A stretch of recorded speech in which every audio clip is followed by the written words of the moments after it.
చంద్రబాబు నాయుడు గారు గొప్ప అవకాశాన్ని మీరు ఆల్రెడీ పోగొట్టుకున్నారు.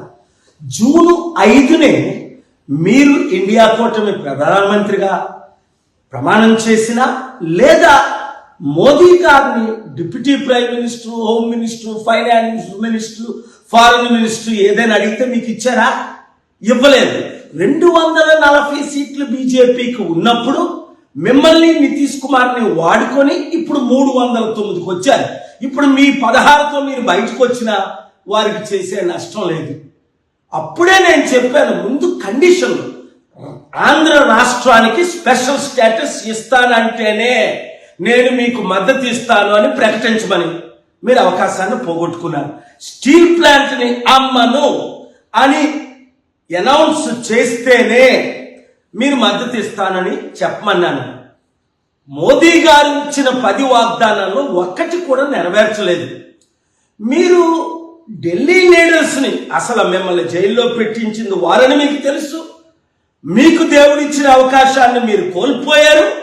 ఇప్పుడు రేపు చివరి అవకాశం, ఎందుకంటే మీ ప్రమాణ స్వీకారానికి వారిని మీరు పిలిచారు గనక స్టేజ్ మీద మీరు నిలబడి, ఇప్పుడే నేను మంచి మెసేజ్ పెట్టాను మోదీ గారి పర్సనల్ సెల్ నెంబర్కి, మీరు కూడా స్టీల్ ప్లాంట్ అమ్మము, స్పెషల్ స్టేటస్ ఇస్తాము, ఈ రెండే చాలు మనకి. కథమయన్ని పక్కన పెట్టండి.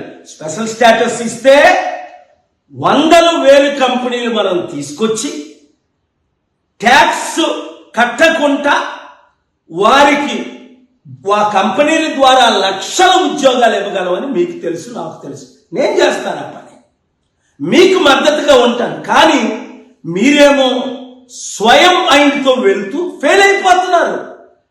చివరికి ఎంత అప్పు ఉందో మీకు తెలియదు అంటున్నారు. 10 లక్షల కోట్లకు అత్యధికంగా మీరు చేసింది, జగన్మోహన్ రెడ్డి చేసింది అప్పు ఉంది. ఎలా కడతారండి? ఎలా ఉద్యోగాలు ఇస్తారు? ఎలా కంపెనీలు తీసుకొస్తారు? ఇంత మంచి అవకాశాన్ని పోగొట్టుకుంటే 94 గుర్తించుకోండి, 2004 మీరు దేశ నాయకులు ఎలాగైనా అవ్వాలి. నేను ఇచ్చిన సలహాలన్నీ అప్పుడు మీరు ఫాలో అయ్యారు. ఇప్పుడు నా సలహా తీసుకోవడానికి ఇష్టం లేదు సరికదా? మీ బాలకృష్ణ అల్లుడిని గెలిపించడానికి నన్ను కూడా 6 లక్షల ఓట్లు నావి ఈవీఎం ట్యాంపరింగ్ చేసి ఇంత శత్రువుగా నన్ను ఎందుకు చూస్తున్నారు? ఇన్ని సంవత్సరాలు, 30 సంవత్సరాలు మీకు బ్లెస్సింగ్స్ ఇచ్చినందుక, సపోర్ట్ ఇచ్చినందుక, ఆశీస్సులు ఇచ్చిన, ఇప్పుడు కూడా మిమ్మల్ని నేను క్షమించి మీకు అండగా నిలబడి దేశంతో ప్రపంచంతో పోరాడి రాష్ట్ర అభివృద్ధి కొరకు నేను సిద్ధంగా ఉన్నాను. మీరు సిద్ధంగా లేరు కదా? ఆలోచించండి, దైవ నిర్ణయాలు తీసుకోండి. దేశం కొరకు, ముఖ్యంగా మన రాష్ట్ర అభివృద్ధి కొరకు, 6 కోట్ల ప్రజల్ని రక్షించడం కొరకు ఒక్క మంచి పని మీరు చేయండి. దేవుడు మిమ్మల్ని దీవిస్తాడు.